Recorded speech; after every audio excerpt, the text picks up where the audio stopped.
this is going to be a mixture of really high-level stuff and also some stuff for beginners and maybe people that are just getting into growth hacking, SEO, and SEO strategy. So if you feel overwhelmed, that's okay, because there's going to be something for everybody for the most part.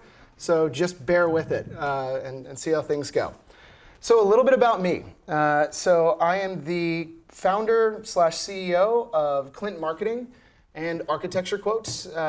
It came out of kind of crazy circumstances where I stepped away from a company called Valuer.ai, and I had done a ton of these public speaking things, and people were asking me, hey, can you come do that for us? And I'm like, well, I don't really do that. And they're like, well, yeah, but how much do you charge? And I'm like, oh, okay, now we're in a conversation. Interesting. So that's kind of opened up the doors to Clint Marketing. And Clint Marketing, I named it after kind of the Danish term for cliff. The idea is to set up all of the marketing tech stacks, all of the projects, and basically give people a jumping off point. I have no desire to take retainers forever. My goal is to give people shit that they need and move on. So by all means, feel free to take pictures and take notes. I think I say this quite often, but you get my slides if you connect with me on LinkedIn, except if you work for an agency, because fuck you, I'm competing with you. So all things being equal, that's just how it goes. I'm a 6-time startup founder, 12 years of marketing experience. I'd say my core areas are SEO, SEM, ton of content and everything under the sun.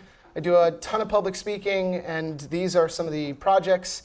I am launching a growth series called Growth Secrets. The next one will be on the 11th. After that, it'll be on the 27th of February. And then I'll do 2 more in March and see kind of how people respond to that. If you're looking for a presenter for your events, that's taylorryan.io.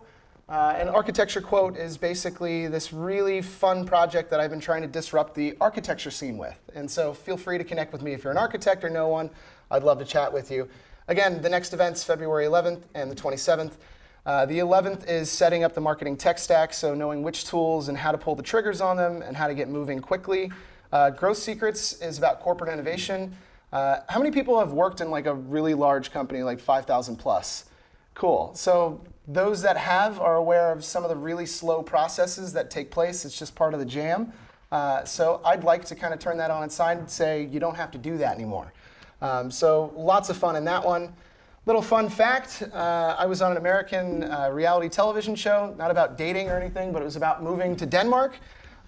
If you've ever watched reality television, you have a very false narrative of the way that they cut. So they'll use different facial expressions to either make you look like a total douche, which is what they did for me, or make you look brilliant. And if you listen to the music they always play super dopey music when I'm on camera. I'm like, that wasn't playing when I was on camera. So it is what it is. My goal for today is provide value. I'm not getting paid to be here. It would be awesome if I found a new client out of this, but fuck it. You know, the whole point is to give people stuff that they can use. I want to impart stuff that nobody taught me, because I used to do a ton of these events in the audience, not as a speaker, and I would be super frustrated going home after spending all day at work and then hitting an event after work just to find out it was somebody riffing on stage. So I'm giving you everything from here into a presentation for you, hoping that you get something out of it. And if I get a client, great, but honestly, that's not the goal. So it's always cool to get a feel for the audience. How many people work in startups right now? Good portion of the room. How many people work in marketing or in a role within marketing? Okay, how many people don't work within marketing? Anybody? Okay, yeah, there we go, a couple in the back. Okay, cool. Fair enough. I think for those that maybe are just getting started or those that have been around a while, again, there's plenty of good stuff in here.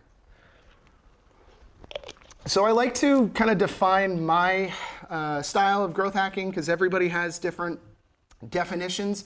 Growth hacking is doing the most with the least amount of time and money in order to get the biggest results. What can I do today with very little budget to have the biggest impact? That's the goal of all this shit, because most of us are constrained by really tight budgets, and we have to figure out doing more with less. So I never do a 1 for 1. I do a 1 for 50 or a 1 for 1,000, or maybe even a 1 for 1,000,000. So I want to show tools and techniques of how that's done. And another metaphorical approach, so that I kind of cover the full boundaries here, is kind of this metaphor of your car breaks down, or maybe it's your bike, and you need to take it to a mechanic, and there's 2 people on duty. All right? And the first mechanic has read every book over the last 5 years about fixing cars, but has never actually done it. And the other mechanic has fixed every component within your car for the last 5 years. Every single minute detail they've done. They got grease underneath their fingernails. That's the growth hacker. I want to be the second guy, because doing the work is where you learn all this crazy shit.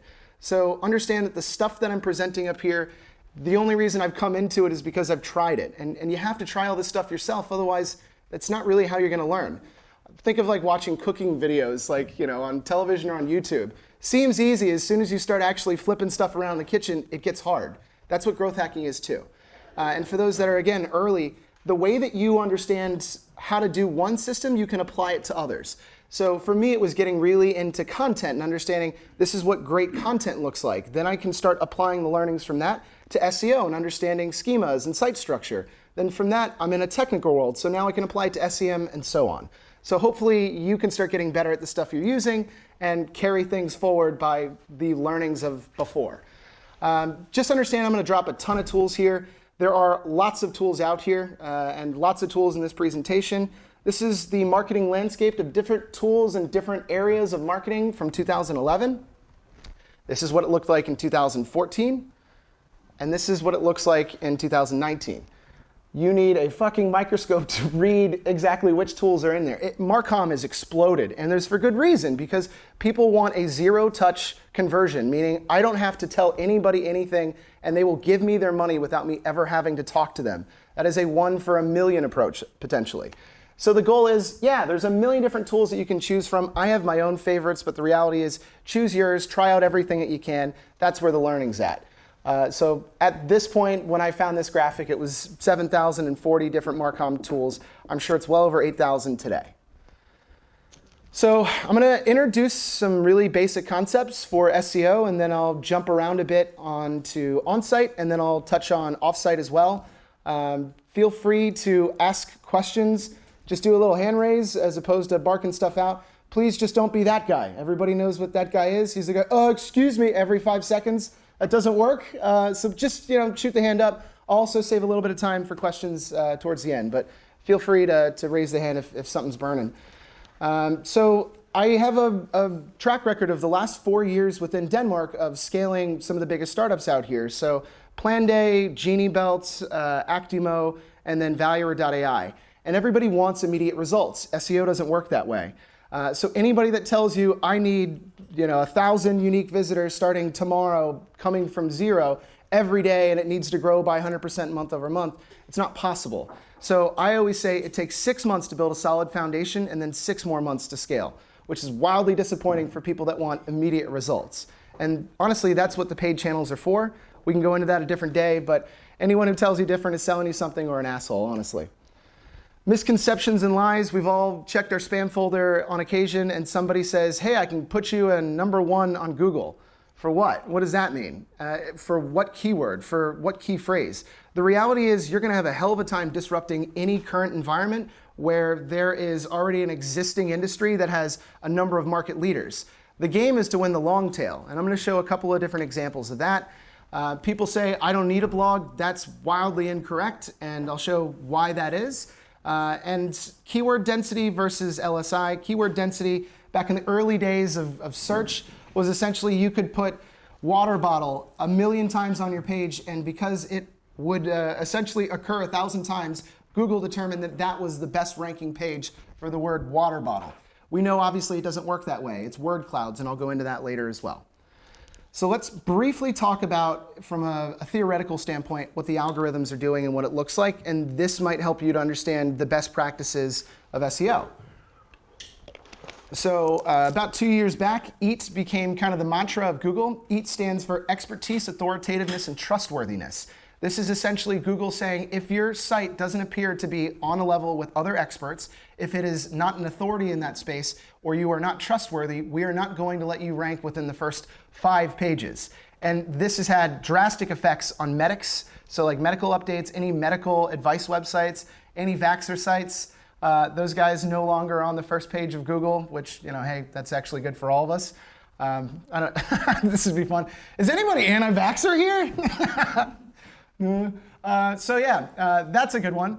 In terms of YMYL, that's your money, your life. This is what combated all of these ICOs, initial coin offerings. So everybody that was getting into cryptocurrencies and essentially stealing people's money, those guys got punished. Human quality raters have become a thing within the last year. Essentially, you have humans now that are reviewing sites based on machine learning to say, these are sites that could go either direction. It takes a human set of eyes to predict whether or not this site should be punished. This is where you get manual penalties, which essentially sets your website back to the Stone Age. And I wish I had examples of that, but I ripped them out in order to save time. And of course, fake news is a thing. One of the more interesting insights I found towards the end of my time over at valuer.ai was the more information on your about page, the higher you rank. Didn't predict that, and that builds trustworthiness and authoritativeness. So if you update and add a ton more content to your about page, be surprised or don't be surprised when you start ranking for more stuff across your entire website. The diversity update was a motherfucker, and that happened last year. You're not allowed to rank twice for the same keyword. This had an adverse effect on software. So Adobe Premiere used to rank for the first 3 pages when you search Adobe Premiere or Adobe products. When they unleashed this diversity update, the law of unintended consequences essentially had a bunch of software hackers that were like, hey, we cracked Adobe Premiere, get it for free, download it here. And that was a result of this really cool update. So just be aware that a lot of these rollouts, they come with tremors afterwards, and it's a big thing, and the diversity update is still there, and it's a thing. This was one of the presentations that I gave during Tech Festival. Did anybody go to that? Anybody see me at Tech Festival? A couple people. Cool. So I did 2 hours on why the future was paid and why AI content will break the internet. And part of that reason is that Google is obviously gearing up towards a zero-click search. They're trying to get Amazon Alexa and Google Voice to basically answer all questions in a very short form. And so this is what search pages look like these days. I want to show a quick example of this here. And so again, we're dealing with mobile, but be aware that this is now what you see on desktop as well. So I did a quick search for corporate innovation. This is a screen recording of my mobile. And you'll see, oh, I did digital transformation. So the first things that come up are 4 ads. So 1, 2, 3, 4. And they are defined by that little favorite icon. The next is images. And images are generally linked to the most authoritative people in that space. Then you have an answer snippet, which is fair, OK. Then it goes to YouTube videos. Shocker, who owns YouTube? Google. So they get their hits twice on that. Then they do people also ask, which then pushes you into another Google search, which serves you ads at the beginning again. So we're not even to organic stuff yet. Then they do top news stories, which is a good old boy network. So unless your site has been around for 15 years and you are an expert within your industry, you're not going to make it to the news within Google. So that's Forbes, Harvard Business Review, and all these other publishers that we've known for 10, 20, 30 years. And then we get a little further, and now we start getting into the organic. So what that looks like is 1, 2, 3, almost 4 swipes on your phone to start seeing the stuff that we've all written, we've all tried to rank for. It's a scary world, and this is the standard, and it's only going to get worse. So playing the SEO game will start to look a lot like the SEM game, search engine marketing, paid ads, in the future, because Google wants you to pay in order to be found. Just the same way as the old newspapers of yesterday said, hey, if you want to reach an audience for personal ads, or you want to sell something within your restaurant or store, you got to pay for an ad to reach a big audience. We're reverting back to that life, which is wildly disappointing, but hey, that's how it goes. So I'll move on from that. Cool. So this is why some of this is happening. So Q1 2019, this is for Google's US searches. The most staggering statistic that you'll see on here is 48.96% of those searches were solved without a click. That means 0 clicks took place when somebody actually searched for something, and the results were found in an answer snippet. They no longer needed to visit your website, my website, or anything else, which is super scary for people that live off of traffic to convert those people. And it's only going to get worse. So Google announced that their ad revenue growth had jumped up. So it was Google generated $32.6 billion in advertising revenue in the second quarter, a 22% increase year over year. That means they're screwing everybody else, the everyman, in order to continue to promote what they want to promote and continue to serve ads at a higher and higher rate. That's the game we're playing. I did a presentation a few months back, I think it was November, over at Nordic Growth Hackers, and explaining why organic reach is also down on social media. So for those that have been in the game for a little while and you saw lots of great impressions, lots of engagement, lots of clicks off of anything you put out on social media, those days are over. And so now you have to pay to reach bigger audiences. I used to show examples of that, but do me a favor and look up your favorite brand or your favorite SaaS product and see how much engagement they have on anything they post. It's anywhere from 1 to 3 clicks. That's it. It's staggeringly, grossly unacceptable, but hey, where else are you gonna go? You're gonna leave Facebook? No, you're not. So on-site SEO is a lot of kind of following directions, but also there's some cool stuff that you can learn. So site speed is where a lot of people fall short. And I think it's because we get so busy on the day-to-day and building out new things. These are 3 different tools that are really helpful for measuring site speed. My personal favorite is now Gmetrics. It used to be Pingdom.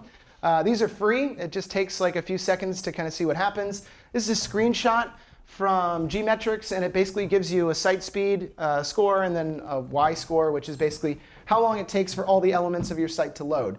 You can go in here and it actually gives you recommendations on how to speed up your site. 9 times out of 10, it's because you haven't compressed your images. And I can go into a few things about that, but honestly, it's one of the biggest indicators because Google is trying to go for this mobile-first approach, which means if it takes, I kid you not, 20 seconds for a website to load, Google will not put you out in front. They're going to make sure they push you way down the search pages. So your site needs to be fast. You need to stop using anything that is a single server and go to a CDN. CDN is a content delivery network. I'll go into that stuff later. But the crazy thing is they charge you more money for having a slow site. So relevancy score, how many people have done Google ads before? Or Facebook ads? Okay, cool, a good amount of people. So you get a relevancy score based on the experience that a user might have with your ads. So if your site is slower, which means eventually people bounce in waiting for your site to actually come up and load properly, your relevancy score is down. And that essentially means you have to pay more money to compete with the other people. So you're costing yourself money across the board if you don't speed up your site. Oh, and one last thing that I think is interesting. So Google Chrome actually dictates the search metrics of how sites actually rank for speed. I feel so bad for you. Let me get the, watching the glare on like everybody's face here. Hold on, bear with me, guys. Yeah, no problem. I'm watching people like squint at me. I'm like, ah. So yeah, Google Chrome is essentially the measurement that Google uses in order to dictate how fast a site is. So instead of it using its own crawlers, it doesn't do that. It measures the actual user experience of people. So when you accept terms and conditions when installing Chrome, you're accepting basically Chrome stealing your data to say, this is the site that they went to and this is the speed they got to. I'm sure they're very accurate on Pornhub.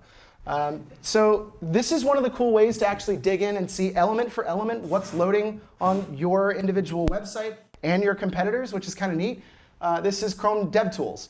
So we right-click and go into Inspect, and you can actually hit the button up here that says Performance, or you can hit the little 3 buttons up here, go all the way down to More Tools, and then this is dropped off a little bit, but yeah, you get Developer Tools there. This will show you how long it takes and the loading process of what comes up first and what loads. This will at least be an indicator. You get to see some of the stuff that takes forever. So you can say, hey, how can we optimize this? How can we make sure that we're loading all of our JavaScript areas of the site all at once? And there's a million different things to go into that, but I want to move on. Image compression, as I mentioned earlier, 9 times out of 10 is the biggest debilitator of sites and speed. So if you have a WordPress site, these are 2 really simple tools. Both of them have a freemium model that compresses a certain number of images every single month. If you're not on WordPress, consider Cloudflare. You're able to go into your root folder and basically identify all media images and say anything that is a media image, I need it to load through a CDN. Again, a CDN, Content Delivery Network, is saying I want servers all over the world to basically push the content, these images, little piece by piece, all at once so I have a faster load time. So if your server is located in Germany and you're on a one-server website, somebody from Australia is going to have a really slow experience. If you have a CDN, it's shared across the world. So that's why I love Cloudflare, and it's one of my kind of favorite little tools to speed things up. This shouldn't be a shocker, but basically better user experience means mobile first, a responsive website. This is a bad example, but it is what it is. So if I were on a phone and I couldn't read this and I had to zoom in, I essentially would leave. So basically Google, not more than 3 years ago, was like, we're going to punish anybody that doesn't have a mobile-friendly site. This doesn't really follow my rules on skimmability, but it's a look at it. It's just one of those things you have to bear in mind. Yeah, one of the more interesting things that comes out of site schemas is having these breadcrumbs at the bottom. So we've all been on pages where it essentially shows how you get back and navigate from where you were before. So like Hansel and Gretel, breadcrumbs, that's why they call it that. So this is basically you are able to navigate more easily where you came from and where you were going on a site.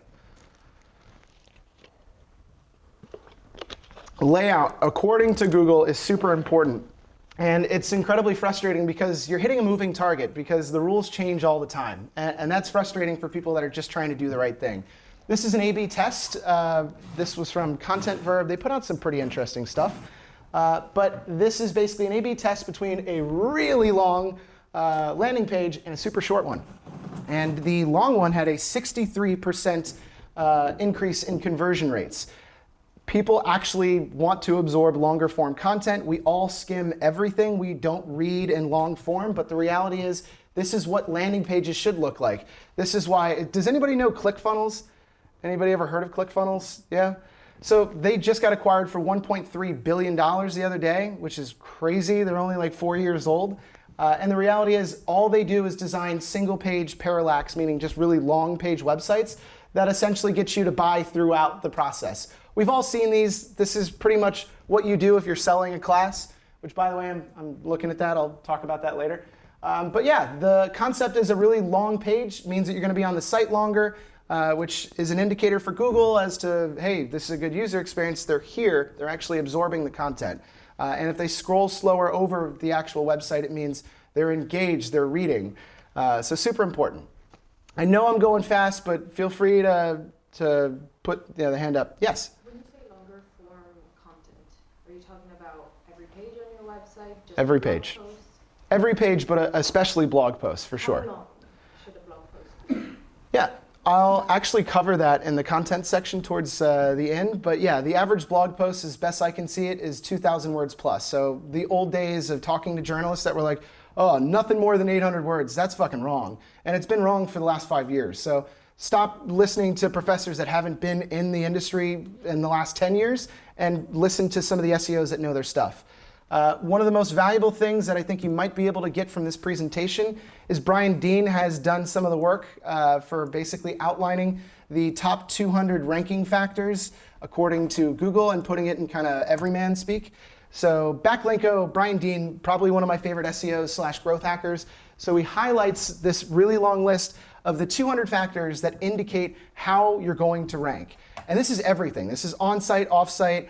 Some of the things are common knowledge, but this is one that a lot of people don't know about, domain age. So if you're trying to buy up a domain tomorrow and start from zero, you are not going to rank. And you're not going to rank for the better part of a year. Why is that? Expertise, authoritativeness, and trustworthiness. You need to build up these trust signals, which means if you're using a brand new domain, you're like, hey, we want to rebrand. You're going to see a dip in traffic, not for the old 3 months that it used to be, but for the next year. And that sucks, right? So unless you really, really need to rebrand, I would consider not doing it. And a lot of other SEOs are recommending buying up old, aged out domains that have gone back on the market. So yeah, that's one of many. There's tons of crazy stuff in here. And the funny thing is Matt Cutts is actually retiring or retired at the end of last year. He was kind of like the god of SEO. And they never tell you exactly what they're looking for because they're afraid that people will game the system. So when Google announces changes to the algorithm, they give 0 details or a sentence, which is infuriating. Because like, no, how does that work? Like, this is my livelihood. And that's how it goes. So just be aware that, yeah, there's a ton of stuff. Like, this is something I wouldn't think would matter. So when you register a site, you can block people from essentially discovering your phone number so you don't get calls from Microsoft tech support, right? Or people showing up at your address, I don't know.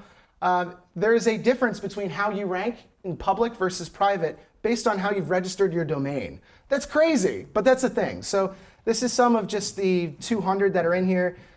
Feel free to connect with me. You get the slides, and I'll make sure to include this with the slides as well. But it's fantastic, and it definitely kind of makes you think when you're like, oh, we don't do that, or why didn't I think of that? So tons of really good stuff in there. So, sorry, what was the name of the group? Backlinko and Brian Dean. So if you do a search for Brian Dean 200 SEO, what is it? 200 ranking factors. It's really good, actually. So some real quick ones for on-site. We have the tags. So H1, we only have one title tag per site. H2s, you can use a handful. H3s, as much as you want. H4s don't really even rank, so don't worry about it. That's relatively important if you're really into the technical side of things. Must be unique characters, so the H1 across all your pages needs to change. I'll show you how to look this stuff up in a minute, but just be aware of it. Meta descriptions no longer help you rank. It's for user experience. So everybody sees within a Google search the little description that's underneath. None of the words in there matter when it comes to actually ranking, but it's for user experience. So unless you're using really grabby words inside of your meta description on each of these pages, you're missing out, because it's all about the click-through rate when it comes to meta descriptions. So I kid you not, there's some really amazing stuff that you can look up and like how to rank using just your meta descriptions, which is pretty wild. Yeah, longer form content I already covered. Bolding keywords on pages and within blog posts actually shows a pretty solid indicator of growth. So quick question for the crowd. You got a blog. Do you put it on a subdomain, so it's blog.yourdomain.com, or do you put it in a subcategory, yourdomain.com/blog? For those, raise your hand if you think it's a subdomain. This is where you should be putting your blog. That is fucking Denmark. Nobody raises their hands. All right. For those that think it's a subdirectory, raise your hands. All right, cool. The subdirectories are right. This is something that a lot of people have to learn the hard way. This is why I always encourage people to host their blogs off of HubSpot, because the CMS automatically puts it in a subdomain. Subdomains are treated as separate entities, completely separate sites. So you can rank for the same keywords across both of them, but you're building brand new authority for your subdomain from scratch. So if you have a new campaign, do not put it under a subdomain. It won't rank. You'll never be found organically. A couple of quick examples of what that looks like. When people switched to a subdomain, they saw traffic go down. When people switched from a regular, site and then went to a subcategory, they saw a nice jump. So this stuff matters. It does work. The jury was out for a while. I didn't think it was. I had this experience over at Genie Belt. We ended up ranking for 30,000 plus keywords within the span of a month of switching over. So I personally have had experience with this. Make sure to do subdirectory. Naming conventions have evolved. And so the reality is we can't have really long slugs for any of our blog posts, any of our pages.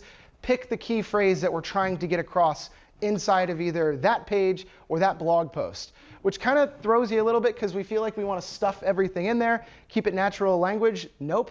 The reality is as short as possible. So the slug, or whatever the name of the blog is, 2 to 3 words. Keep it as short as possible. And this little graphic shows kind of the ranking in terms of how much or how many pages are actually coming up on a shorter result. So I don't know. Food for thought, something to think about. Multi-lang sites. I'm curious, how many people have multiple languages on their current websites? Okay, a handful. I just did this for Talent Garden's kind of home network over in Milan, and we're already seeing a giant bump in traffic. Using multi-language tools is one of the best things, especially because I think, with myself excluded, everybody in this room speaks at least 2 languages. How many people don't? How many people are like me and only speak English? Right, my point exactly. I'm an idiot. I'm sorry, that's how we're raised. There's nothing outside of the United States until you leave. There's a ton of really good guides on this stuff. So this is the sitemap, and basically saying if the person is coming from a English version website, then serve them this. If they're coming from a Spanish browser, serve them that. This is automatically generated in most sitemap tools. There's tons of them out there. I think most people either go with like Yoast or Jetpack, but Yeah, I don't know. There's also Google products that do this. My new favorite tool that is crowdsourced is Qtranslate. Qtranslate has a really nice user experience for creating these multi-language sites. I kid you not, you're going to see a ton more traffic doing this because the reality is you're competing on English. If your site is in English in Denmark, you're competing on English with the entire world, and most of the internet is written in English. So you have a much higher chance of ranking against less competitors if your language is in Danish or in Swedish or in German. You'll see a huge bump in a very immediate amount of time. So consider doing a multi-language site.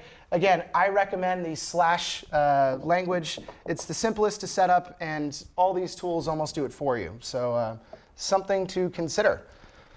I've already kind of talked a little bit about meta descriptions, but I haven't talked about microdata or schemas. So schemas sound super scary, and they're really not. It's why how many people have run a WordPress site or are currently doing a blog within WordPress? Cool. So the reason that they switched over to Gutenberg, which is those blocks, is to be able to identify every individual element of a page so that it's not just headline and then body of text. The reason we do that is we want to rank for more of these answer snippets, the zero-click kind of stuff. Hopefully, eventually we get a click. But the reality is if we can segment out and say this page is actually a review site, then all of a sudden we're served in a different context immediately. If we're building recipes, that's one of the schemas. You can actually do that. So if you look up site schemas and how to, look it up on YouTube. There's a bunch of really simple guides that will help you get there. This is all in an effort to make sure that Google understands what exactly is on your site and how it's broken down so that you can get found more easily. The sites that don't do this are obviously going to be left behind. One of my favorite things yeah, question? I'm talking about the schemas, for example, when you put it on a keyword, how many times you should structure it, with the headings, for example? How many times?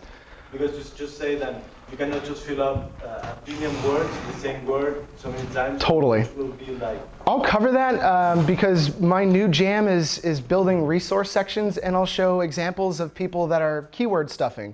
Keyword stuffing is, again, copying and pasting the same key phrase every 5 seconds. And it wasn't supposed to work, but it is working now, which is super frustrating. So the reality is, yeah, I'll go over that in a little bit and show you exactly how some people are playing games with that, and it actually is working for them. But schema markups are kind of the new jam. It's super important, and this is going to be a big differentiator in the future because this is how Google is speculating on what is actually on your site. So SEO audits. This is the holy shit moments that a lot of people run into because nobody does this on a regular basis, and this is the difference between discovering there's a problem and fixing it immediately and just doing the same old thing and wondering why your traffic is dipping. All of these are free tools that allow you to basically plug in your URL and find out what's happening. I really had a difficult time finding a good site that allowed me to discover a sitemap and also allowed me to uncover the robot.txt file. Robot.txt file is essentially the file that tells any crawlers that aren't Google, this is how you go through and look at my site. I want you, the robot, to look over this. So I had a client that didn't have that set up correctly, so Ahrefs, my favorite tool, wasn't crawling correctly and therefore had no idea what was going on the site. It's really helpful. It's not the best tool, but Bombstat is the only tool that I'm aware of that shows that. I had a client more recently that didn't set up their sitemaps correctly. They created, I guess, an export of a sitemap once. The sitemap is basically a list of all the different pages that are on your website, and it's telling Google to crawl these in order. So if you're only having, and generally it's only 500 of the first pages that get crawled. So if your, I don't know, help section is getting crawled the first every time that Google or any of these other crawlers come by, it means that the rest of your stuff is getting missed. There's a ton of cool stuff I could show you on sitemaps, but in the essence of saving time, I'm not going to. Screaming Frog is probably one of the most well-known tools. It's free. It was developed by an SEO agency, which is a pretty badass way to get clients. Yeah, there's a lot of really good stuff in there that essentially allows you to figure out, I don't have alt tags in here. All of my titles are the same across my website. The URLs are broken over here. Really great stuff. These are free, so jump in and check them out. Yes? Question. Like you mentioned something, you mentioned of course like how to get the correct pages crawled and visited by search engines, but what if by chance we rank and we appear in search results for like certain pages, like the author of a blog post, like the author page gets ranked for some reason. How do I not get that? So, sure. So inside of your robot.txt file, you can tell the crawlers what pages you don't want to be crawled. This is especially useful. I'll show you guys something cool. Don't take a picture of this slide. I'm recording it though. Okay. So I found basically through Architecture Quote, I was Googling phone numbers. And I found basically back-end access to a guy's entire crypto wallet. It had $42,000 in it. And I had the username, the access code, and the unique ID. So if I wanted to steal $42,000, it was there. The reason that I could get to that is because whoever constructed the site didn't actually say omit site crawling for any bots, any disallow any crawling. So, you know, like there's this moment that we all have, like you find a wallet on the street, it's like, hey, there's money in it. I like money. But no, like, you know, the right thing to do is like, no, I'm not going to do that. Because, man, I could have used 42 grand. I don't know about you guys, but like that would have been cool. But no, it's not the right thing to do. It's not my money. But yeah, so inside of the robot.txt file, you can essentially allow or disallow certain areas of your site to be crawled, which is very important. Yeah. Cool. So moving right along. SiteLiner is actually a really nice tool that allows you to see what parts of your existing website are duplicated across additional pages. This is helpful for your features. This is helpful for your About Us. There should be no reason that you have exact text on the home page that then exists on the blog and then exists on the pricing page. This is what keyword cannibalization essentially is. All of your pages are being competing or ranked against one another. And so if you put up something brand new on a pricing page, but you really want people to be on that home page, you can't have the same text. And this is a whole different keyword strategy, which essentially means we have to omit certain key phrases on the home page because we want people to be on the product page for searching on this. It gets crazy complicated, but the reality is this tool allows you to see what images, what descriptions, what features are listed across these pages. The reality is that, yeah, there's certain features that only have one name that you have to put across different places, but try to change a little bit of the wording here and there and don't reuse the same images. It does actually hurt you because it's duplicate content across your site. Here's an example of kind of what this can look like in the most extreme form. So Artland is a local startup out here, and I got pulled in to kind of speculate as to why they weren't getting more action on their new site. So their old site was artlandapp.com. They migrated everything to artland.com. And they saw basically no traffic over the span of 3 months. And I'm like, is this thing still live? And they're like, yeah. I'm like, well, don't you see that would be a problem where you have your old website still up and your new website up? And they're like, yeah, different website though, right? And I'm like, no, man, like you just created a exact clone to try to compete with this. And so now you're losing kind of on both. So the reality is there's tons of things that happen with site migrations. Just be aware that, yeah, you got to turn off the old one in 301 everything. And I can go into 301s a little later, but it's an extreme example. But yeah, duplicate content is a killer. Cool. Moving on, so offsite stuff. Offsite stuff is kind of everything under the sun in terms of link building, trust building, all that other good stuff. And I'll show you kind of how you would start from zero if anybody is starting from zero. How many people are like brand new in the startup and the company's only been around for a couple of months? Ish, couple. Okay, cool. Well, I got some good stuff for you. So the beginner's understanding of backlinks, there's two different types. There's the good type, which is do follow, which means you get SEO juice, you get credit, and it actually builds a lot of authoritativeness, and that's what we always aim for. And then you have rel equals no follow, which is the HTML kind of tag for it, no follow links. No follow links are essentially no value. They're really not super useful, but I'll go into why they kind of are. It's the trust indicator. So if I have links coming from Huffington Post, Forbes, Entrepreneur, but they're all still no follow, it still shows something in the way of trust from those sites. Most major publishers these days are not giving out do follow links, because if you give out too many do follows, it ruins your site.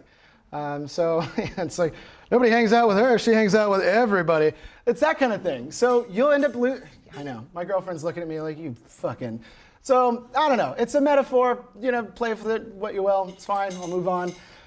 So some different ways to get backlinks, and this is kind of all part of the outbound growth hacky kind of stuff that I do. Ton of guest posts. So there are plenty of resources. Clinton Marketing has built one, and we're going live pretty soon on this one, of basically 500 different ways to get guest post backlinks. Guest posts are really easy, anywhere from 700 to 1,000, maybe 1,500 words. You get a do follow link. We want to target publishers that are in our niche. So that means if we're, I don't know, like a golf reselling, that's such a weird thing. Okay. I don't know, let's say we're selling coffee mugs. I don't want to rank for like constructional design and engineering. So the reality is it's got to be in my niche. If it's local, it's even better. So that's there. I do get do follows out of the bios. Inline text is where I want to be, towards the top. Directories, listings, profile pages, those are some of the easiest stuff to get. I'll show where and how you can find that. Forums is lower value, but it's actually pretty interesting because it does create trust. So answering questions on Reddit, if you get enough upvotes, I found out recently that no follow turns into a do follow, which is really good. So make sure to answer lots of questions on Reddit forums that are inside of kind of your subreddit. Quora is this force to be reckoned with. Has anybody actually done Quora ads in here yet? No? It's a game changer because nobody's really doing it, and it's super cheap. But Quora is outstanding when it comes to this stuff. If I don't have it in the next 2 slides, then I'll show you how I growth hack Quora. Again, really niche blogs. Social media pillow links, so that's pillow links mean like they're soft and really easy. So building profiles on every social media platform, Facebook, LinkedIn, YouTube, whatever. Those are really easy links to get, and it does provide some juice and some value. The most valuable stuff you'll ever find is a .edu and .gov do follow link. So if you have students that are working at schools, or you know somebody that is working somewhere, say, hey, you guys got a blog over there. Can you put a backlink to my business? I've done that, and it does work. But there's a lot of bad players in this. So if you go on blackhatworld.com or Fiverr, there's plenty of people that are offering essentially really cheap backlinks to really difficult sites. So like NYU, Stanford, Virginia Tech, UVA, these amazing schools. And it's because a lot of these old schools don't realize that they have thousands of pages that were built on PHP from 8 years ago. So people hack in, they change a little bit of text, add a link, and then it makes my site look amazing. I was following a website called HomeU. They were getting 1.3 million unique visitors. They had a ton of these really amazing backlinks from .edu sites. Google hit them with a manual penalty. Their traffic went down to 0. So everybody loses their job at that point, by the way.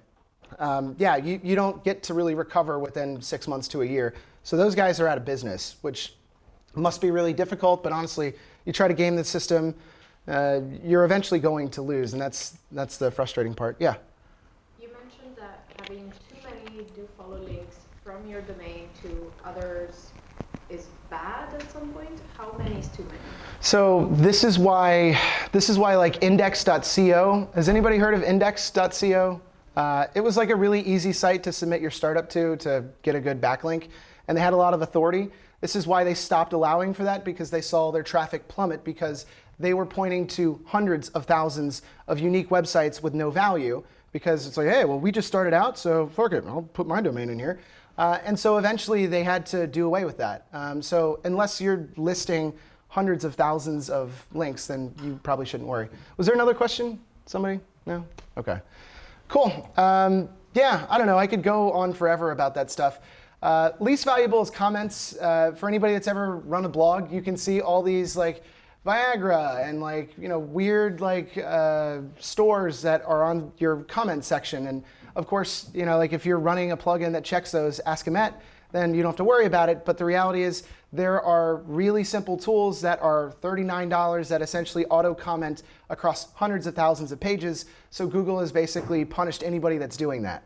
However, if it is niche related and you're actually commenting on something that is relevant, you can kind of win. One of the best backlinks we got when I was over at Valuer was on Red Bull.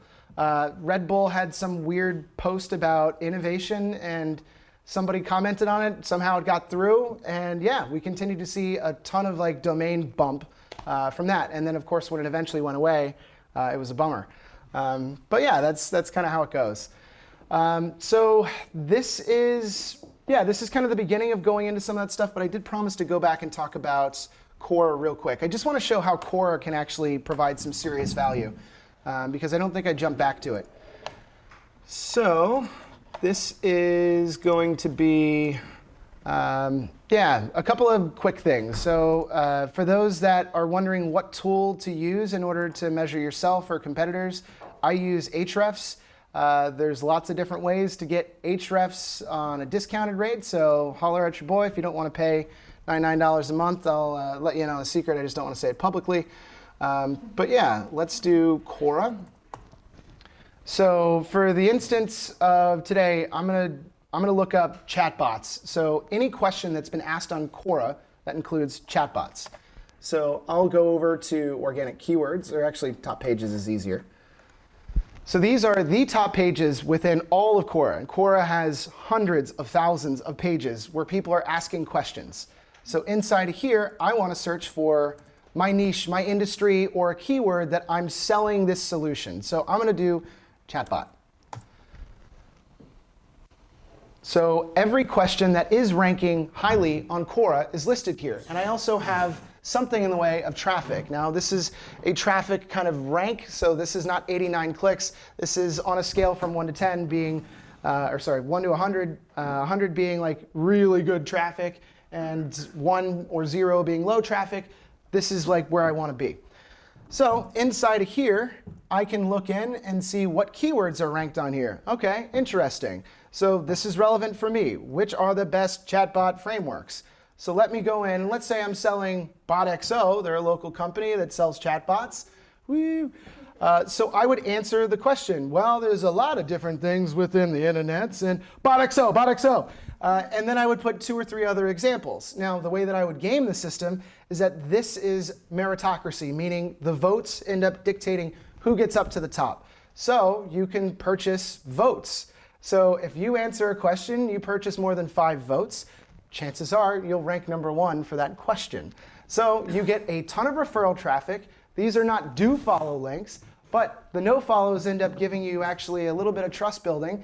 The chances are that you'll actually accumulate a fair amount of traffic by answering questions that are related to your industry. So you're doing somebody a favor, you're bringing them to your product and service, which is great because you're being helpful. And you're also gaming the system, of course, but that's why systems are in place. They're there to be gamed.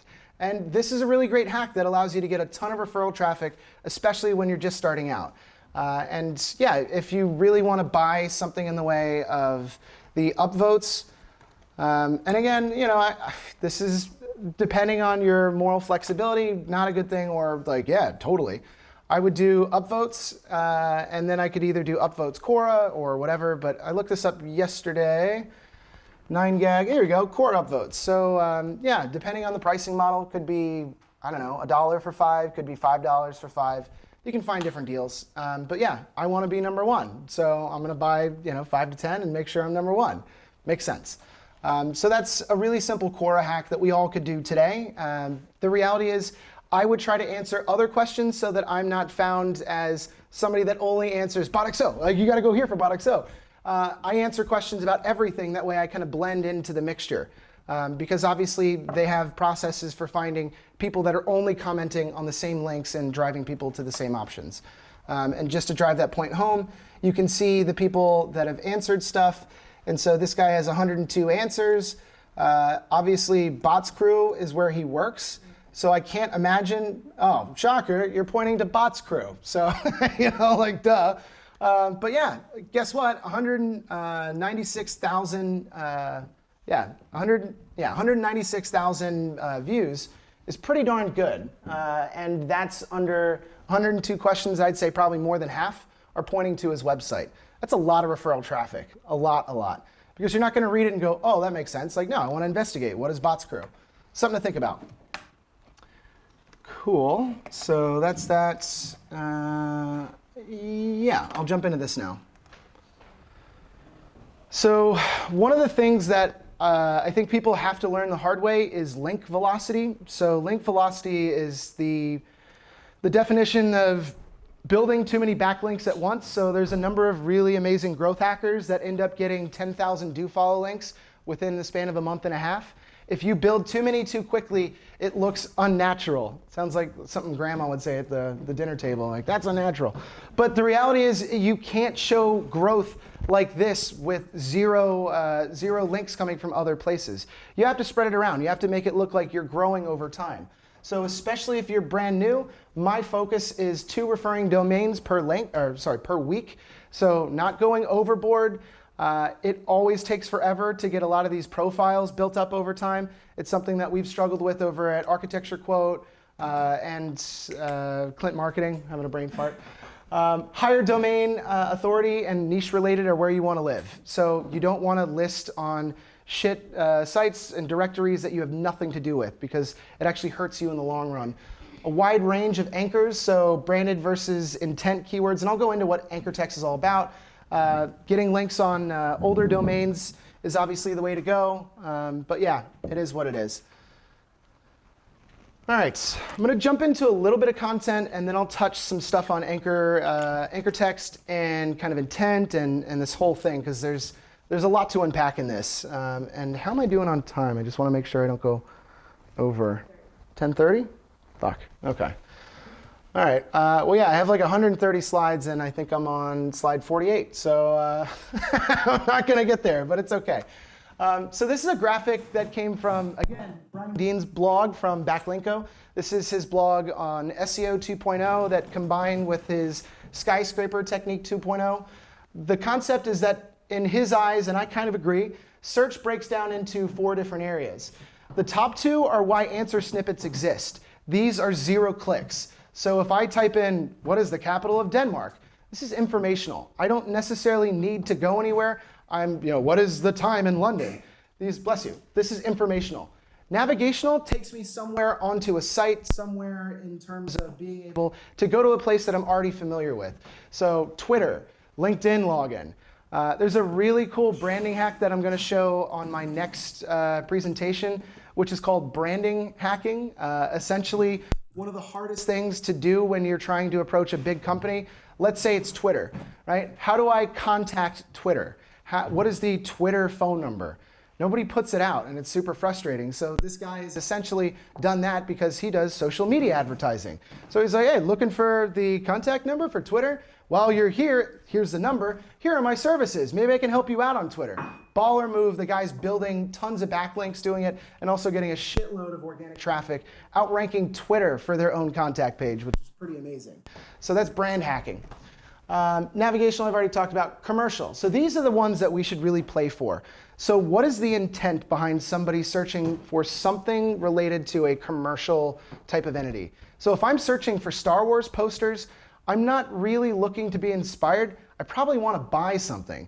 If I'm looking for something in the way of CrossFit and location, I probably am interested in getting a CrossFit membership. I'm not just checking it out because I want to know. I want to look these up. Transactional is where the real money's at. And this is what we all have to ask ourselves. What are people asking just before they buy? And quite honestly, it's car insurance quotes. So I sell architecture leads. So how much for an architecture lead? How much to hire an architect? How much for a chatbot solution? What does a chatbot cost? All of these are really simple pages and landing pages and blog posts to build. And this is the stuff that people are looking for. Buy groceries online?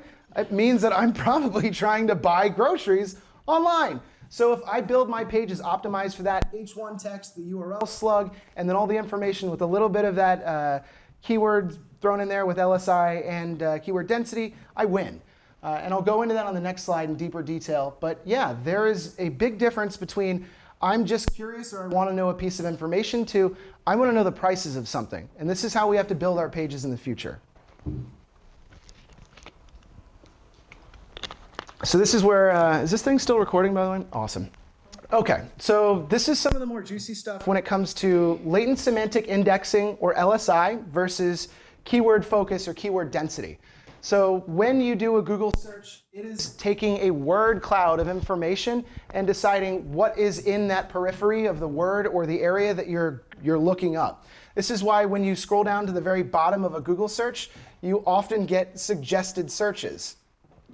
So if I'm doing how much does a chatbot cost, and I go down to the very bottom, these are the phrases that should be close to or somehow referenced in my page that is about how much a chatbot costs. Because Google's saying people also look for this stuff. So the reality is, if I put that into my landing page, my blog post, as questions being answered, I win. Because Google goes, whoa, they're answering all the things that we normally suggest. This is a really easy way to actually capitalize kind of broken. So yeah, a fantastic way of basically doing LSI, latent semantic indexing. So similar words to your focus kind of key phrases or the intent phrases that we're going for. And this stuff works really well. Some of the other things that we don't think about, table of contents. Table of contents is a really important strategy that came out more recently. Helps with site schemas, but it also helps with search, answer snippets. So answer snippets are perfect for these little table of contents. It helps with the structure. So it also helps when somebody can click at the top of the page and navigate all the way down to where the information is that they want to find. Big, big, big deal. Provide examples. So I started doing this over at Valuer. Examples of when I was defining something within a post. And all of a sudden I started ranking for anything that was next to the word example. Start doing that. Whenever you're writing a blog post, provide an example. It works really well. Internal and external linking is something that we all miss out on, especially with editorial or blog content. If you are describing something that's in deep detail and somebody, of course, has already written about it because the internet, right? So you should Google search and find high authority sites to link to. So here's a Harvard Business Review article that's covering this topic as well. You get a little bit of extra juice from actually linking to people that know what they're talking about. Internal linking is very important. I make sure to do at least 2 or 3 per page to make sure I'm saying, hey, this is a relevant topic. Check this out on this blog post. Or if you find this interesting, you'll love this. It's a really great way to make sure that your sites are kind of building each other up in a really nice structure. And of course, skimmability and the user experience, I can't say enough about that. Let me just pull up Brian Dean's stuff real quick, again, from Backlinko. So Brian Dean, SEO 2.0. So you'll see pretty quickly that the visual aesthetic of this is almost built for mobile. No single line exists with more than 2 sentences, 2 sentences in a row. So it's very conversational language, lots of images. Nothing is long paragraphs. This is the difference between a website that actually keeps people on the page, skimming and reading through, and is more natural on the eyes, than really mile-long paragraphs that nobody's actually going to read. Nobody's reading your stuff. When people skim, they read a mile-long paragraph, they'll read the first sentence and then the last sentence. And if something's actually interesting, they'll go back into the middle, which is super weird because you don't think of it that way, but that's how we all do it. So skimmability. If you look up Neil Patel, who's another great SEO, or at least used to be. Neil Patel, any of his blog posts, blog, then you'll see essentially the same thing. High level of skimmability. He does, I guess, 2 sentences at a time. Nothing more than that. Oh, there's a 4. But yeah, that's what works. Inside of the SEO 2.0, there is a mention of using bullet points. Bullet points are actually really helpful for getting those answer snippets. So if you're in Gutenberg, make sure to set up bullet points when you're trying to list things out. Everything helps. But yeah, I don't know. I've spent way too long on that. So from current slide.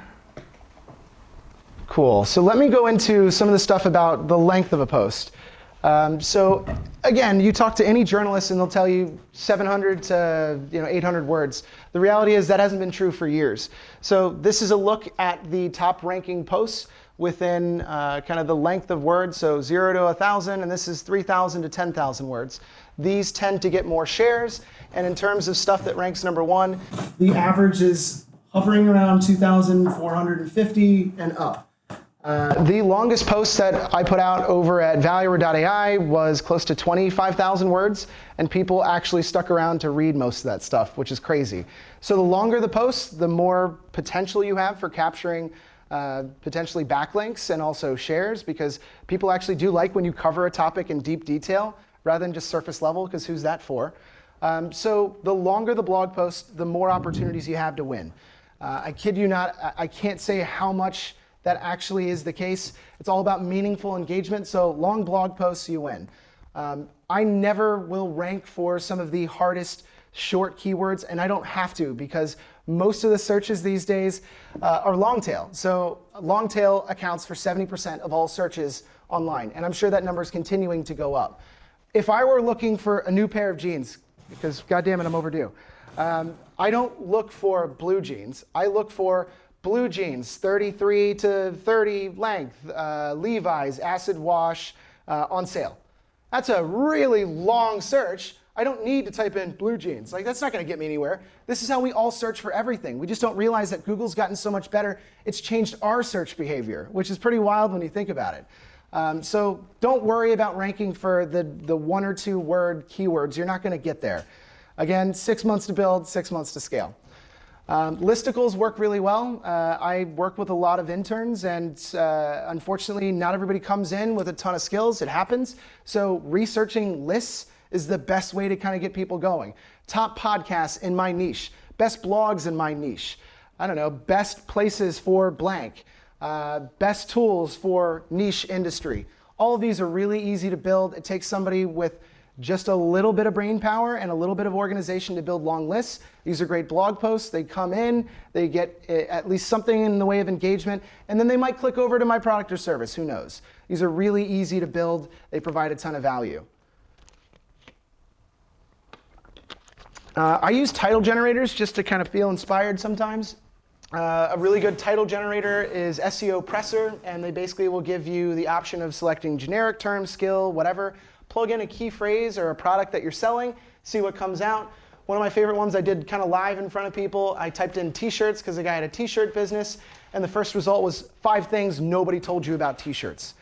And I wear t-shirts on a daily basis. It's not even a real article yet, and I wanted to click on that immediately. It's just, this is life, right? 7 reasons why you're a rookie in t-shirts. I'm like, rookie? I've been wearing t-shirts since I was a baby, I'm like, okay, I would read that. So the reality is we can all do that within all of our niches. This is what great content begins with, and this is how it actually becomes real. The skyscraper technique, I'm referencing, I need to send him a basket of muffins or some shit. This is one of his techniques as well. How many people have heard of the skyscraper technique? A handful? Cool. So this is how I capitalize across the last 4 companies that I was at, was basically using this technique. So in the old days of New York City, everybody wanted to have the tallest skyscraper in all of New York because it meant something. It's of course a measuring contest, but it had an amount of prestige to go along with it. So due to the confines at that time of engineering, you could only get up to about 90 floors. Before that was it. So people started putting giant needles on top of their skyscrapers, and then they could claim they have the tallest building in the world, right? So we can do this with content. So if I know what my competitors are ranking #1 for, or their best article, then I can write a better version of that article and essentially outrank them at their best stuff. It's like taking their best player out of the game and making him play for your team. This works really well, and this is how we've capitalized on a number of different projects. It's basically reworking existing content, and I'll show you what that looks like. It's really easy to do. It's not stealing. I'm not saying rewrite somebody's exact post. I'll show you what I mean, but I've been skyscraped. I've skyscraped others. So again, I'm going to use Ahrefs for this. So big proponent of Ahrefs. So let's just take, one of the previous companies I was working at. So I'll do Genie Belt to mix it up. It's Let's Build now. Boo. Let'sbuild.com. That's not going to be right. I left an S out. Hold on. Yes. So I'll be able to see the backlink profile. And again, you can do this with any one of your competitors. I want to go to either top pages or top content. Depending on the structure of the website, I won't be able to see if there are blog posts or pages. So I do both just to make sure that I'm hitting it for good measure. So top content, give it a second to load. That is blogs, so that's fine. So these are the top pages on Let's Build, which is construction project management software. So I can see these are the pages that are collecting the most keywords. So this one has 3,279 keywords. That's more than I had for the first year over at my last company. And it's a single blog post. 10 building games for 2018. I don't know why, but maybe I'm a competitor to theirs and I want to write a post that's actually going to outrank them on that. So my post would be 15 or 20 awesome games for every age in 2020 brackets update 2020 version.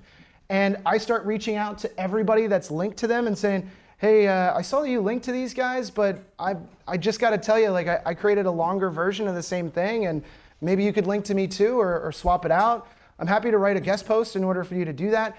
Or I've been lied to before where people are like, hey, I'm really close with those guys and they said it was cool. Can you actually like swap out links? Like, I know the guy from like way back in the day, and you reach out and it's like, is this legit? And they're like, no, I've never heard of this. So like super scummy. But the idea is not only do you capture where the referring domains are coming from to say, I made an updated version of this, give people what they want, send them to me, but also you're building a lot more keywords because you're going to outrank these guys by capturing not only the referring domains, but more than what they could, and also better, longer form content. That is the skyscraper technique. We all can do this. When I did this over at Valuer, the top posts that we've ever had that outranked all other pages on the website, all blogs for the entire remaining year that I was there, was the top 50 companies that failed to innovate.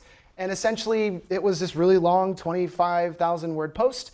I made a really great version of that, and then CB Insights, which is a big publisher for kind of technology, wrote the 100 products that failed the innovation test or products that were not innovative. And then I saw a lot of my traffic going away, and they were grabbing keywords from me. So I got skyscraped. We all do it. We're all marketers for the most part. This is how the game is played. That's the skyscraper technique. A couple of real quick things that I think are super valuable is that one piece of content can change the game for everything and everyone. So I'll show a couple of quick examples of that. First, I'll show When I Work. They were a competitor to a local company here, Planday. It was one of the first gigs that I got over in Denmark. And so this is the post, and I'll show you why it's so powerful. So for the entirety of the year over at Planday, the total amount of traffic that we got was pushing 500,000. This post within the span of about a year had just under 3 million. Now it's up to 3.8 million. 3.8 million views on one single blog post. With all the companies that I've run within Denmark, I won't hit 3.8 million views with all of them collectively over the next 2 years. This single post essentially changed the entire business for these guys.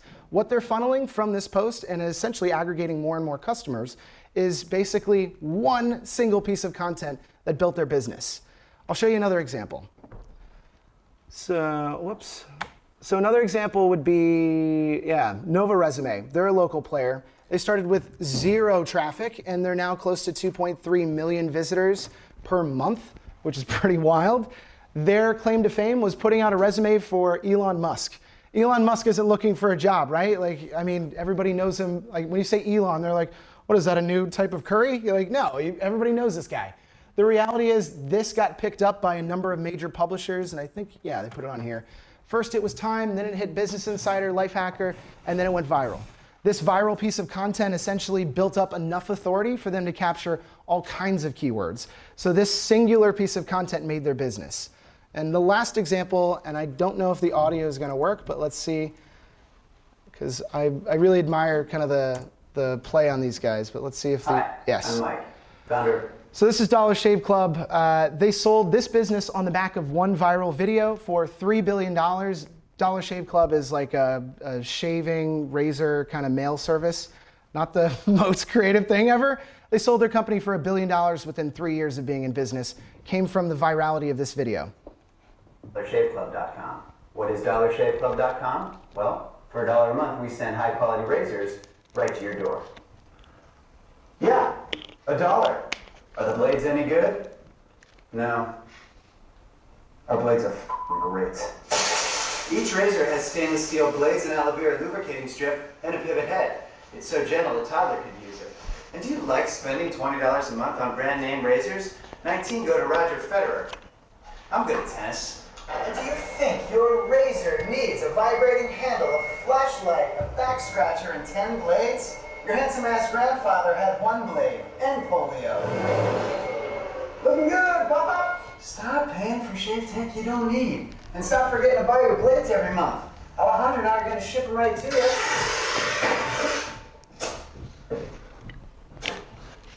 We're not just selling razors, we're also making new jobs. Alejandro, what were you doing last month? Not working. What are you doing now? Working. I'm no Vanderbilt, but this train makes hay. Douche. Stop forgetting to Love buy your that. blades every month and start deciding where you're going to stack all those dollar bills I'm saving you. We are DollarShaveClub.com, and the party is on.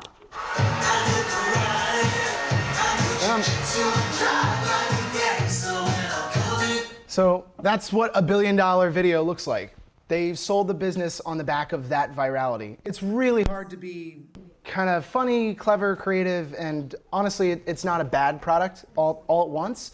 But the reality is that that piece of content changed their entire business and their lives. So when I focus on doing content, sometimes it's to generate a little bit of authoritativeness, but the reality should be I need to try to hit something that's great. Don't do good enough or meh.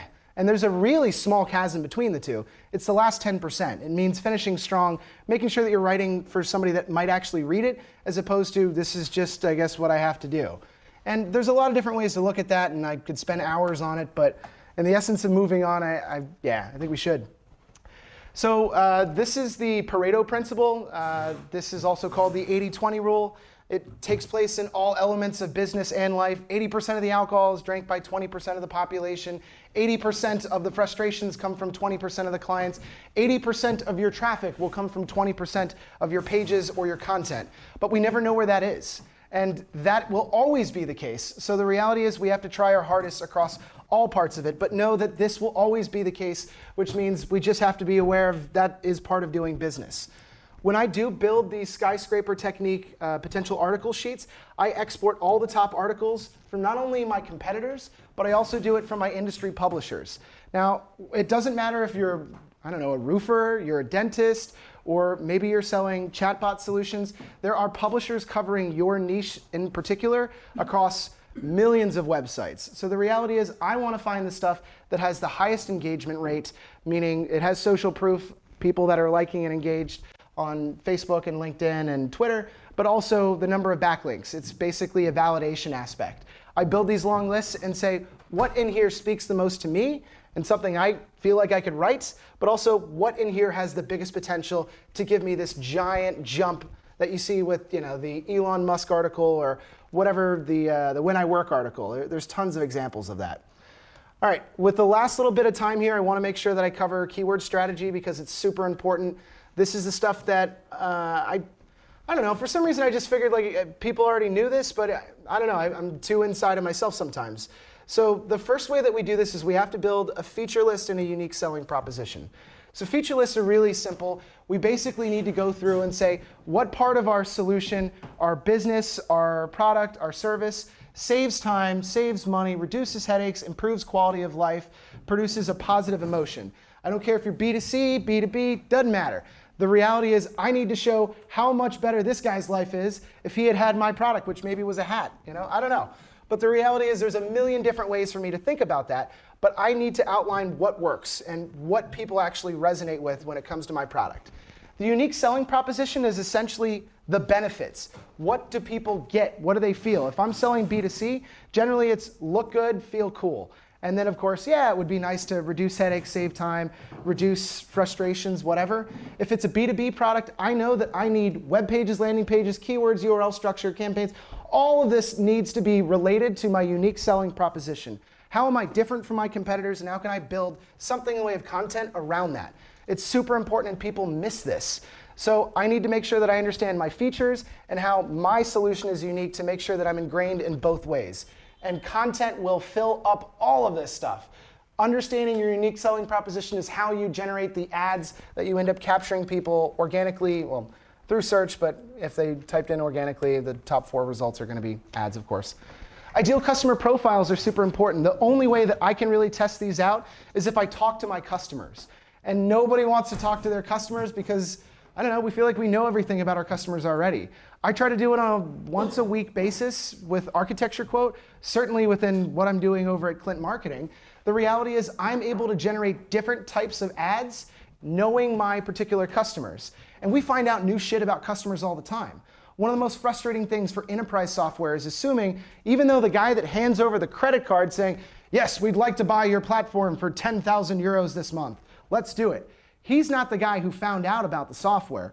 It was the middle-level manager or the intern maybe that was targeted through an ad and downloaded your guide and then said, hey, boss, you should take a look at this. Then they go, hey, director, you should take a look at this. Hey, CEO, you should take a look at this. That is a bottom-up approach. And honestly, that's how a lot of B2B sales happen. Not the CEO deciding, yo, target me. Those dudes are busy. They don't have time. So the reality is we have to think about the different cohorts and the different targets that we go after. And this makes all the difference, I kid you not. Uncovering multiple buyers, even though it's going against our best intuitions and testing it, that's where the big game is at.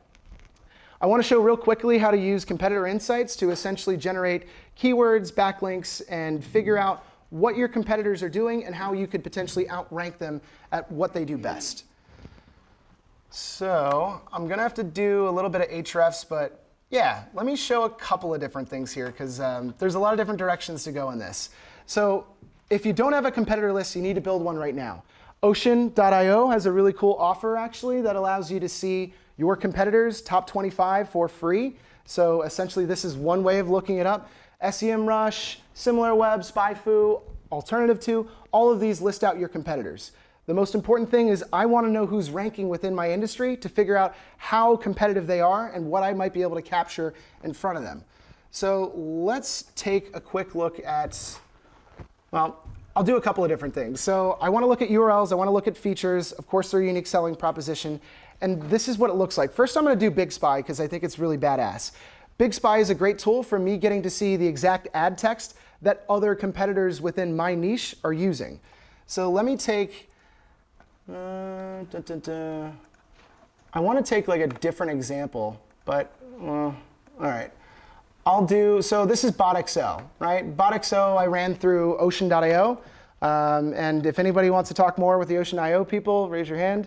Those guys can hook you up and make sure you get kind of either 25 free leads or all of your competitors essentially done through their platform for free. So this was a competitor to BotXO, and this is a company called Mindsay. Never heard of them. So I will first plug them into, fuck it, I'll do Ahrefs. Sorry, I'm bouncing around, guys. So here. Whoa, all right, that wasn't what I wanted. Mindsay.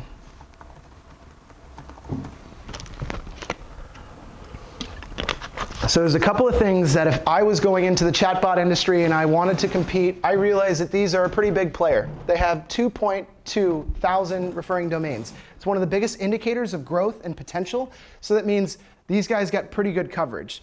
I want to see what they're ranking for to see if it's possible that I might be able to overcome them with something in the way of an intent-based search.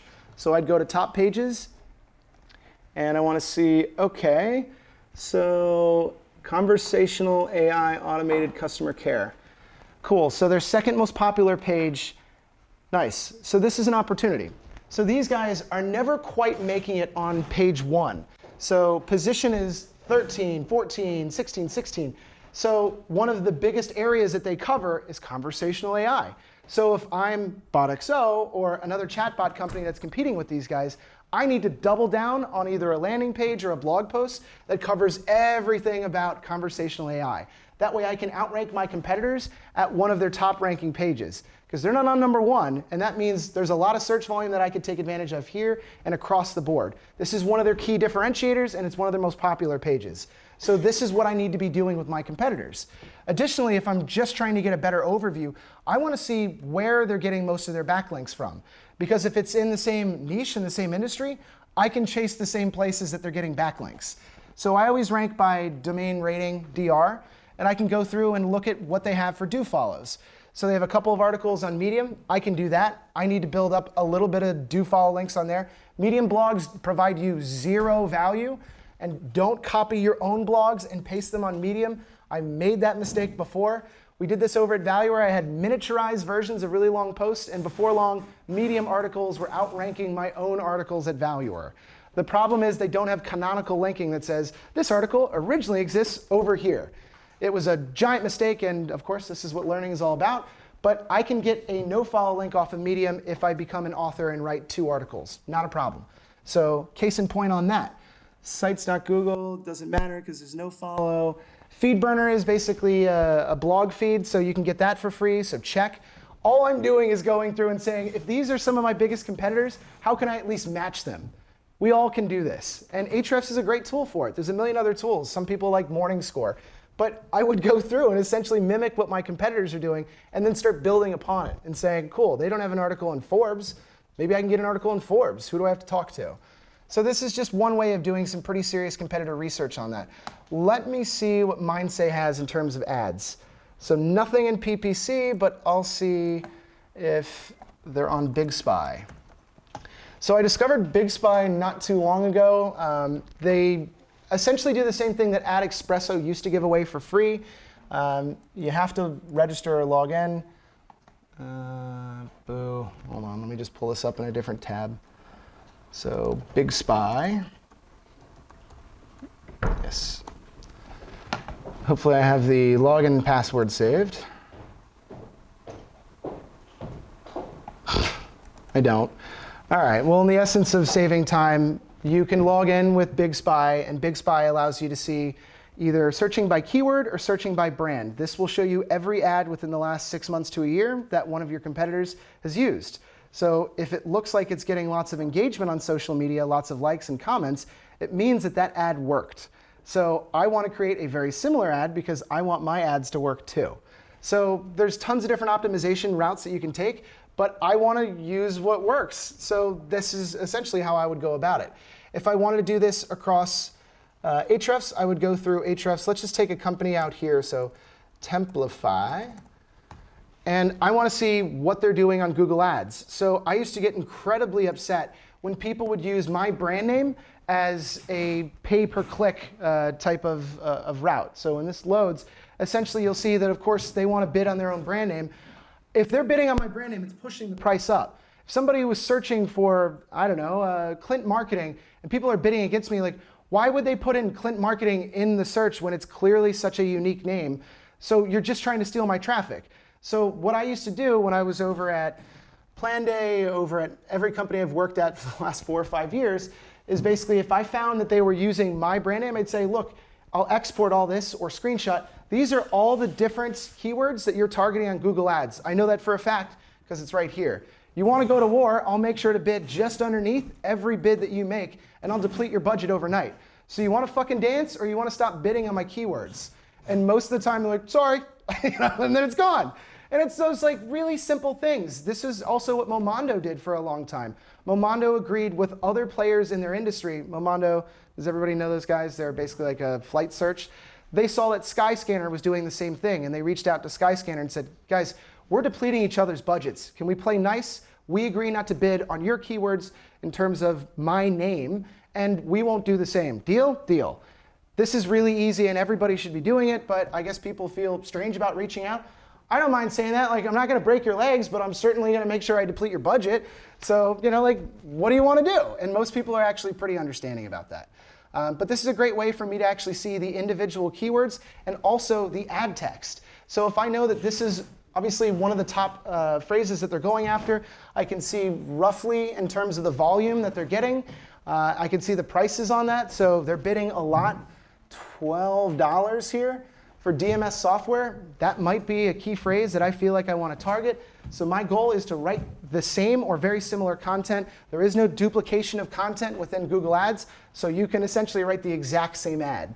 Know what works. There's a good reason they're doing it because it probably worked for them.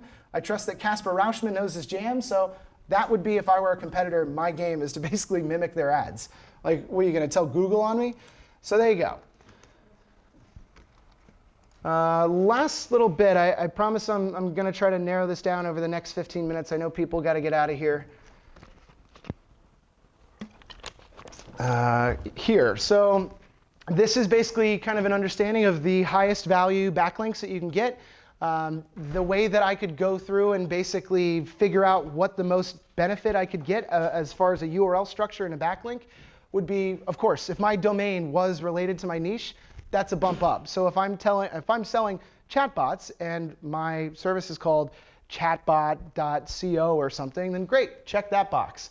If the URL, like the slug, is very similar to the keyword that I'm looking for, fantastic. Title, H1 and H2 has to be very similar. Meta description should contain the keywords that people are searching for. This is a no-brainer. So if you're ranking for chatbot solutions on a particular landing page, then the meta description should have chatbot solution in it. Just continue to kind of tackle these things. And then, of course, the content on the website. The most powerful stuff that you can get in terms of backlinks is obviously high authority and then domain relevance. So if there is a high-level publisher in my industry, I want them pointing to me, and I'm willing to do anything to write an article for them. It's just how the game is played. In terms of building up your keyword lists, I'll show a couple of different tools and ways to do it really fast. The reality is, I have like 7 different ways of doing this, and every SEO that you talk to has their own variety. So building a keyword list using Ahrefs and my competitors, I can see, just as I had showed you earlier, the key phrases that are ranked on the top pages and start building lists that are related to intent, building lists that are related to features, building lists that are related to benefits. So I have these broken out: feature, benefits, and essentially the intent. Different way of doing it. I tend to look at the stuff that has a high search and a low competition. So if I were to use any one of these tools, I could figure that out. The freer version is Ubersuggest and Surfer. Let me show you real quick again how I would pull that out inside of Ahrefs. Oh, good, I already have it up. So my feature or my solution is a chatbot. So down at the very bottom, I can see that there are 36,000 people searching for chatbot. But it says, dude, this keyword difficulty is going to be really hard. So what if I do something in the way of, I don't know, what is chatbot? What is a chatbot? Let's do that. And see how difficult that word would be for me to rank for. 66, pretty hard. If I continue to go through here, eventually I'm going to start finding stuff that's a lot easier. And the reality is, it's kind of like a guess and check type of game. There are different tools that allow you to see kind of everything all at once. Those get more expensive. Maybe AI chatbot, super hard. Super hard, bro. I'm sure that there's different techniques to do this. I don't have the time to spend on this forever. This does allow you to actually look at the individual areas. So if you're only targeting Denmark, you can do that. But the more clicking around and the more guess and checking you do, the better you get. So that is that. Keyword tool is inexpensive. There's different ways to get group buys on that. Use your best judgment. I tend to build different columns that are basically targeted by industry to look up different keywords and key phrases, tools and business model, problem-specific, and intent-based stuff. These are really interesting ways of using questions to build content and essentially answer these questions on different landing pages. Answer the Public, Question DB, FactFox. My favorite for the longest time has been Answer the Public. So if I were to do Answer the Public, and then I would put in my solution. So I would say like lead generation maybe, if I was Ocean. They changed the guy. It used to be a super old guy.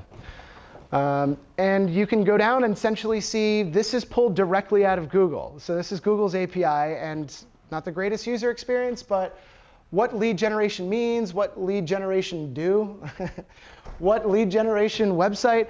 These are not necessarily grammatically correct, but you can also go down and see in different elements what's related in terms of verses, so comparison sites. Comparisons do really well, so do guides, of course. Verses is in there.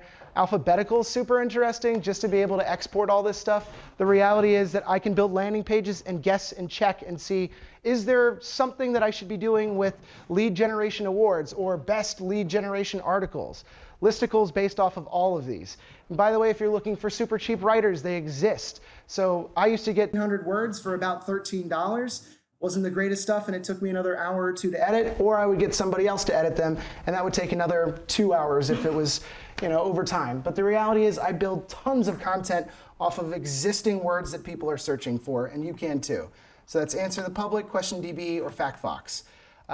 Really interesting, actually Eric over there just showed me yesterday that you can actually get questions off of Ahrefs. Didn't know that. So they added a question section super recently. And so these are the questions that people are searching for within AI chatbot. If I made it a little slimmer and just put in chatbot, I would be able to see the difficulty and the volume in which people are searching. This is a great indicator as to what I should build content around. So basically, yeah, keyword difficulty between 1 and 166 is pretty hard. But if I look down here and I'm getting a pretty decent search volume at 2 and 3, how to set up Streamlabs chatbot, I don't know. I wouldn't be using Streamlabs, but I might be able to find a nice way to be able to tie that in. That's a little bit of brand hacking. What is a chatbot is kind of competitive, but go through it on your own stuff. I think there's a million different ways to do this. So this is one way of building a really good keyword list. I use Social Proof. I've already showed you Quora, but I could also use BuzzSumo. So BuzzSumo has now gotten too overpriced for me, but this is based on social engagement. So I would say, let's say like lead generation. How about that? And this would show me the top published articles that are actually working and getting a ton of engagement.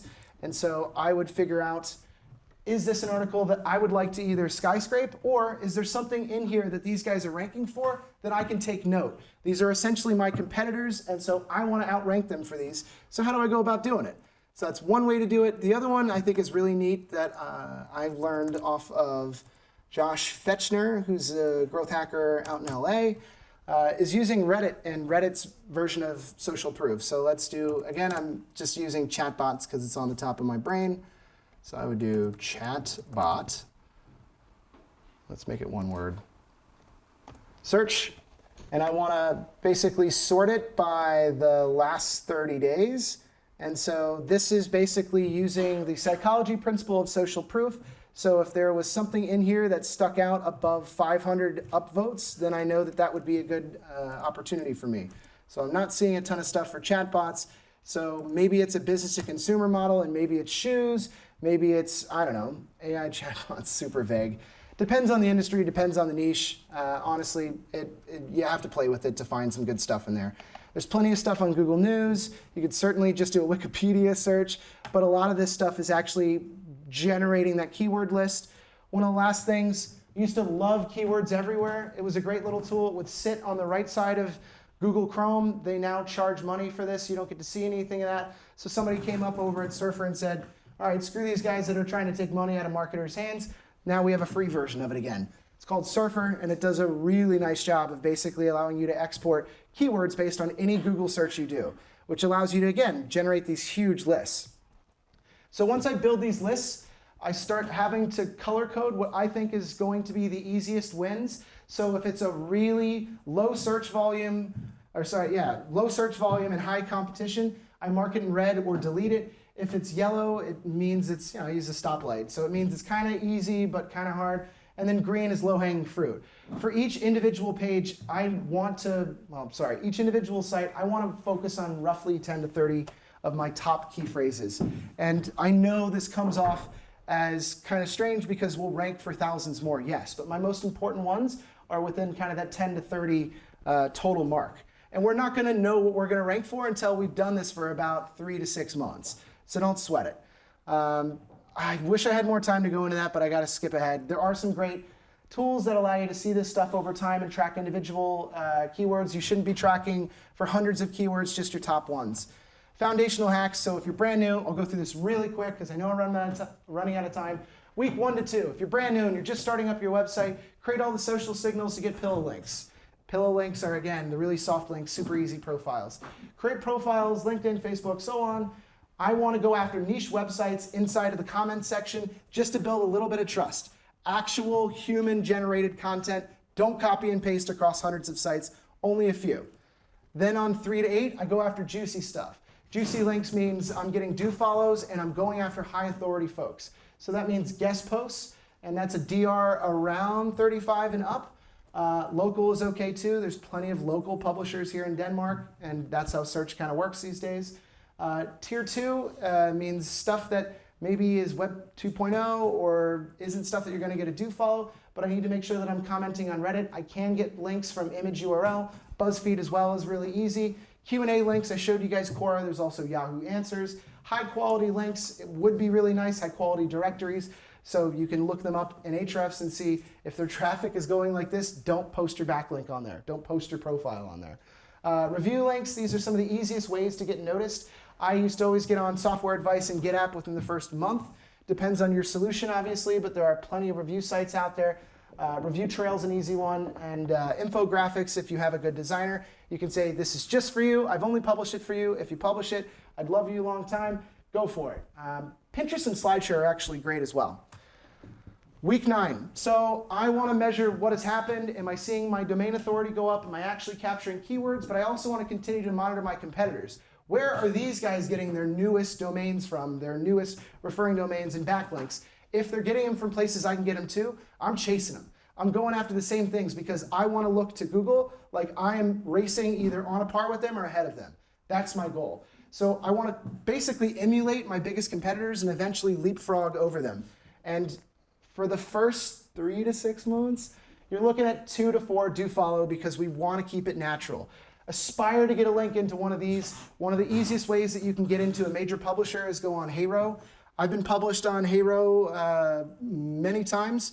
It takes a little bit of extra effort, but Mashable, there we go. I was just showing the guys over at Ocean the other day. Yeah. So I did a search for marketers, and there's always people, reporters, essentially asking, are there any marketers that have a thought on blank? I looked up Denmark, and somebody was writing a food guide. So I was like, okay, that's cool. So Taylor Ryan says, I think Danes are big into options and having the chance to taste a bit of everything. The Danes are constantly adding their own flair to old school food and making it better. And then I get a fucking really good high domain authority backlink to the company I was working for. This is really hard to do, to get published in Mashable, but it's really easy to get published via Heyro, H-A-R-O, help a reporter out. The problem is it takes time, and you don't always get up there. There's plenty of guides online if you look it up. I use a lot of interns that are first getting started to build profiles. This is a look at a number of different sites that actually allow you to publish a profile for free. If you do free profile listing sites, you'll find it. If you check back at clintmarketing.com in the blog section, we're going to be releasing a lot of this stuff in the very near future. Those guys in the back, Gintz and Marion, have done their fair share of backlink building. It's a long process, and it takes a lot of time. The last thing that I think I have time to go into is anchor text. Anchor text is the linkable text when you get a link from another place. And the most important way to do this is to do it by brand first. Your brand is what should be building the most authority to begin with, especially if you have a very unique name. So the way that we build brand authority is we want to make sure that snap unit with Templify or with botxo.ai or ocean.io. That is the goal, is to get that anchor text, the linkable, clickable text, to be linked to that. The partial keyword or key phrase, especially if I know exactly what it is super important. This will set off red flags from Google if it's all the same stuff. So best growth hacking firm in Denmark is what I've used a few times. I'm stopping doing that because I don't want Google to be like, you have 15 do follow backlinks from major publishers that are all for this text. It doesn't seem natural. It seems like I either paid for it, which is a big no-go, or I've manipulated something. Naked isn't great. Naked is basically no anchor text and is basically the link to your domain. And nothing like click here or go now or buy is probably some of the worst stuff that you can do. Avoid keyword stuffing in the profiles you create, 2 to 4 per week. And that's about it. I'm sorry, guys. I had I had a lot more to go over, but just so that you know, and if people are really interested in some of the keyword strategy stuff, because I think there's a lot of really cool stuff in there, do a quick search on any of like YouTube for, it's in this one. I put 3 in here, and they're all pretty valuable. And it's basically somebody explaining like how I would go about doing keyword list building. So keyword list building strategy on YouTube, you'll find it here. These 2 how-to guides. This is probably one of my favorite ones. So if you want to look this up at another time when you get home, In this video, I'm going to show you my proven. Whoa. So that's Brian Dean, backlinko again. Like, yeah, the dude's, he's on it. He's got a bunch of good stuff. So yeah, him and a bunch more. Check it out. Cool. I want to give a little bit of time for questions. So does anybody have any questions before we call it a day? Yes. On the very first slide, I think, no, maybe second, you had a list of things that were supposed to be bullshit, I think, or I don't know, I don't remember the exact wording, but it's Misconceptions. You don't need a blog. Yeah. How does that correlate with all the content you just went through now? Yeah. So blogs have been devalued. It's one of the big things that I kind of focused on during my tech festival presentation, and I didn't actually get to those fantastic slides. What is unfortunate is that everybody is generating a ton of content these days. We're talking millions of blog posts every month across all industries. So anything that is /blog, /article, /news is eventually being pushed down and not ranking. But resources are evergreen. So the idea is that if we generate resource pages or pages that have a really nice URL structure that doesn't denote that it is an article that is temporary or going to be old, then you win. So there's a number of major players that do this. I'll just show the quick one with Talent Lift because these guys are keyword stuffing like crazy. So they built up a resource section and their growth has been meteoric, like rocket ship style. So if you go to resource and I go to templates and let's say, ooh, they reframed it. So let's go to not job interview, policies. They had job descriptions at one point. Job descriptions, there we go. And let me just select business analyst. So see if you can spot where they are keyword stuffing. Business analyst job description template, business analyst duties and responsibilities, business analyst job profile, business analyst that, business analyst job description, business analyst to join team, business analyst you will. Fuck, like, are you serious? But this ranks. This exact page, I guarantee you, is ranking across the board for most of the keywords that are around business analyst. This didn't used to work, but it's working again now, and God knows why. I think it's probably because answer snippets are kind of the new go-to. So this is under keywords, but if I do under overview, I could see, 140 keywords, which is pretty darn good for a post that's about this long. And yeah, they're ranking, pretty well for high volume searches, so they know what they're doing. So it's keyword stuffing in a resource section. We all can do that. It's one of the things that I think is going to be the differentiators of the future for marketers.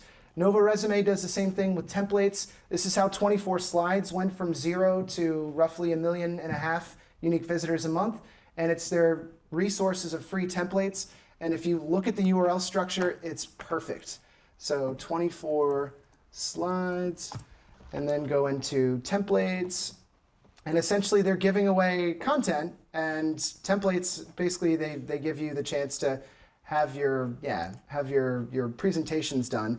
But let's say I'm a corporate person, I got a presentation coming up and I need something in the way of a template. The URL structure here is perfect.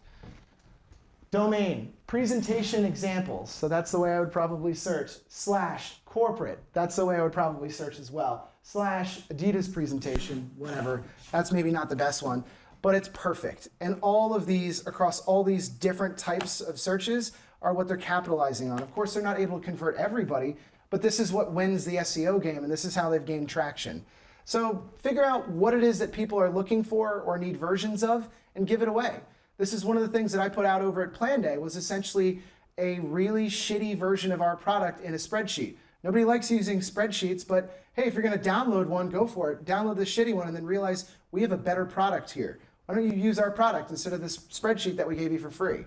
Aha, and it actually works really well. So I wish I had more time to get in on this. I don't know, I'm trying to set up time to create a masterclass, and You know, I used to teach the masterclass here in Talent Garden. They since basically decided they didn't want to do it, so that's my opportunity. The masterclasses that we charge for here at Talent Garden were 9,999 kroner, 10,000 kroner. Growth Tribe is charging 12,000. I'm looking at trying to do a little more than break even at about 5,000 to 6,000 kroner. So the masterclass will probably take place closer to the end of March or the beginning of April. So if there's anybody that wants to learn this stuff, it's 2 full days of hearing my voice, but I promise if you got something out of today, I teach a lot of different things. And I don't know if you guys can tell, like I dig this shit. Like I don't really have hobbies. Like, I don't know, I don't work on old cars on the weekends. I don't do bird watching. This is it. Like I'm here on Sundays, and a lot of the guys and girls in the back are actually here with me on Sundays. Like I love this stuff. So yeah, I hope I gave a little bit of value across the board. Connect with me if you want the slides. Again, I don't give them away to people that work in agencies, no offense, but you're competition, so I can't. Like, it's just, that's crazy. But yeah, these are my projects. February 11th is the next big one. After that, it's the 27th. Thank you guys for coming, and I hope you got something out of it.